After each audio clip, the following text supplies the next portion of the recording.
Welcome to Descent, a game where a band of intrepid heroes takes on the evil Overlord in a game of swords, sorcery, and wits. We're diving in, but first we're going to take a quest of our own to build 3D game tiles, paint the miniatures, and more to build a set worthy of our table. Come and join us, and we will show you how it's done.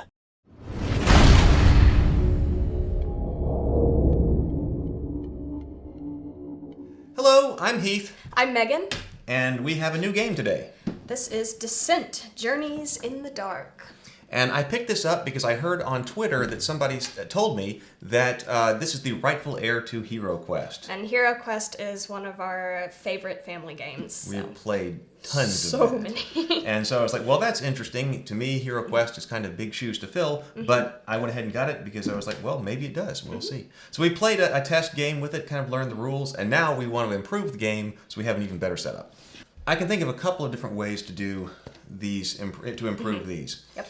The most basic way would be to build walls around them, so make the walls stand up, and then just use the art here on the tiles. Another thing that we could do is just remake these tiles, and remake them as styrofoam tiles, and then, because some of the outside, we can do with flock, we can do with some really great looking There's things. some really cool, there's a graveyard over here. That would be cool to make 3D. Right, we can make graves come up, and even the water, we can do water effects. Yeah.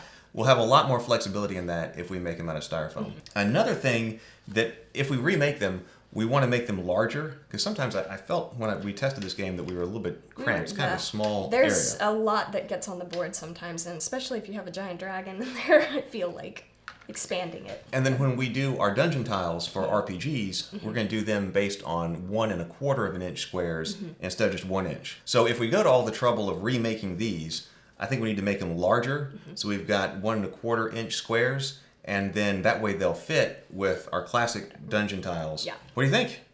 I like it. Let's try it out. All right, let's do it.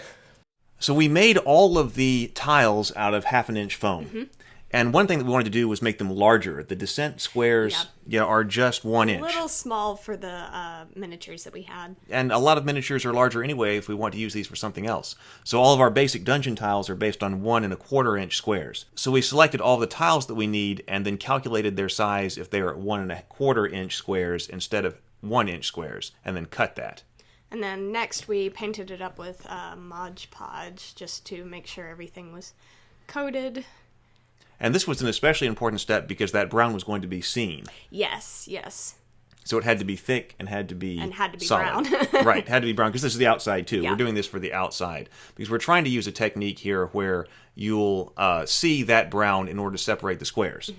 That's an important part of the outside, that you've got to have an outside look, but also squares for the game to be played on. Yeah, and then I'm starting to use a ruler here and make sure that we have those squares. We used artist tape. We did use thin artist tape to mask off the squares. So then we could build on top of that. Easy way to get that brown underneath. And that's why that brown has to be solid, because those masking tape is going to be pulled back up, and that's what will make the squares. And then we started bricklaying. Those were a bunch of bricks, individually cut bricks again. Here we are painting up the bricks on the outside. We decided to put bricks even on the outside tiles. That way you've got some type of edge to the board. Yeah. The basic idea was that we painted the bricks gray. And then we had a variety of different colors that we wanted to paint individual bricks. Add some variety to it. Exactly. And then we used that hairdryer a lot to put the wash on. Right. Yeah. So once the base color was on, we washed it. And then it was mushroom time. We made a lot of mushrooms. They looked so good, though. They're fun. And they're just little... They're brads. Brads. So you can use these for any type of outdoor scenery. But I was like, I want some little extra things. We made those mushrooms to be able to put in on the outdoors. And then we did a glue wash and started putting in that. It's a very thin layer of PVA glue. And that allows us to put down the flock. Which looked really good. I thought that made the pathways and stuff between the brown and the green look very convincing. Right. There were 2 different types of flock there, as you can see, with the grass and then the dirt version as well. And when you mix those together, you get a dirt path going outside. It looks really good.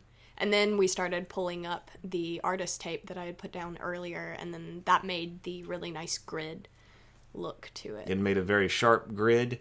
that worked very well. Yeah. This is a great technique for putting a grid on we definitely had to exteriors. wait to while the glue set before I pulled up the artist tape, because I pulled it up once and it did not work. It pulled up everything pretty much. Right. That's let it dry. Yeah. But then pull it up. it didn't take long to dry anyway. No. But definitely lesson learned. And then started decorating. Now- I had so much fun with the decorating. I don't know. This is pure creativity, right? Yeah. We had little bushes, we had the mushrooms we made. Little pieces of like grass and stuff, and I was just having a good time picking where everything went, making it look convincing.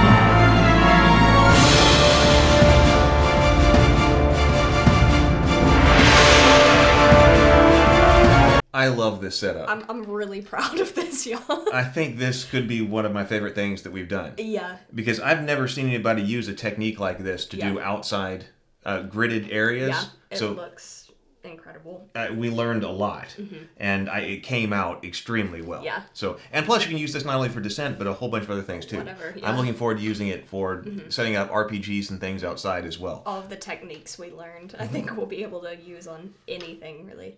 It has, with the walls, it kind of has a Diablo 2 look. Yeah. Because you're outside, but then you run into a wall. It kind of... Oh, okay. But I like that. I like that. contains It it. does. It does. It contains the And whole the thing. little mushrooms and yeah. So, yes, this definitely went well. Now, we'll still have to do insides, the Yeah. interior areas for descent. But this gets us started. There's several we can play that are outside, but then we'll come back later and we'll do the outsides. That's part two. And the miniatures look great. Yeah. And, this is a fun game. I'm proud of these. I did even the little eyes on the spiders. Like, this was meticulous work. And you did. Oh, we don't have the one of the things out, but then over here with the entrance. Oh, yeah. And you did the. Hang on, I'll be right back. Oh, get it. I'll get it. If we can find it. I'd forgotten about that. Ta-da! Yep, I'm back. Yes. I forgot about that too. I love that piece I too. was so proud of this. So he gave me little miniatures and he was like, do something with them, make them statues. So I painted them and then I like cut the head off of one and put it on the ground so they look like little fallen statues. I'm really proud of this. It came out great. It's a great set. You can do so much with it. Yeah. All right. Creativity. Thank you for your help with it. Of course. If you want to follow her, where do they? I'm at Megan Pecco on Instagram and Twitter. And I'm at E. Heath Robinson on Instagram and Twitter. And if you enjoyed the video, please give it a thumbs up and also subscribe. We've got more coming out. This Lots set more. is Destined for Dinner and a Board Game, the web series we're producing. So we will have this out and we'll play it then. Yep. But until then, we'll see you in another video. Bye. Bye.